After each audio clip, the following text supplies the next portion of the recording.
Brought to you by TechnoSpark 20 series smartphones.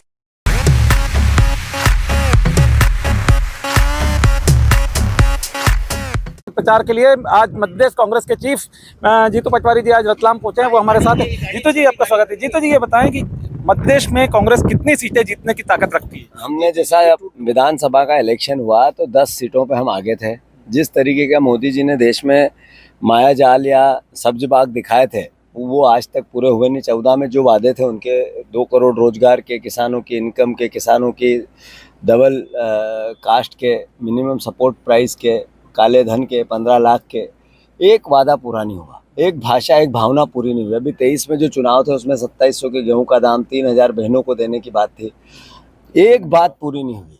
देश में महंगाई हद दर्जे की है, आपके घर का राशन भी महंगा है, तो इसकी यातना आपके घर में है और वो घर घर में है। तो मैं सोचता हूँ मोदी जी कितना बोले, बीजेपी कितना बोले, समृद्ध राष्ट्र की बात करे, पर देश के हर परिवार में यातना है।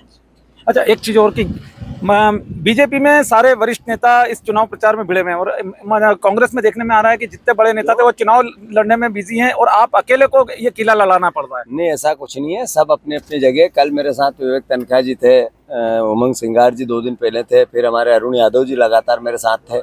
हम अलग अलग क्षेत्रों में, सब सज्जन वर्मा अपनी जगह कर रहे हैं। जो चुनाव लड़ रहे हैं वो चुनाव भी लड़ रहे हैं, वो भी जरूरी है।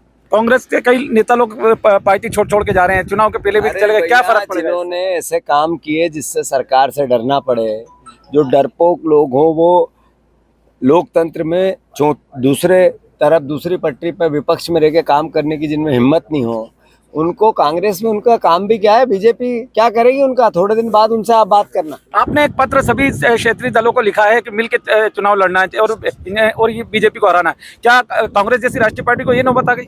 नहीं, ये लोकतंत्र बचाने का चुनाव है। आपके हाथ में आज जो माइक है ना, थोड़े दिन अगर ये ऐसा ही चलता रहा तो इसके भी प्रतिबंध, इसके भी आवाज़ थोड़ी थोड़ी धीमे धीमे बंद की जा रही है। तो लोकतंत्र बचाना है तो चौथे स्तंभ का भी काम है और विपक्ष का, कांग्रेस का, जनता का, जनता जनार्दन का, आम पब्लिक का भी काम है। धन्यवाद। ये थे जीतू पटवारी जी, जिन्होंने कहा है कि लोकतंत्र बचाने का ये चुनाव है, इसलिए सभी क्षेत्रीय दलों को भी साथ में लिया जा रहा है। विजय मीणा, MP तक, रतलाम।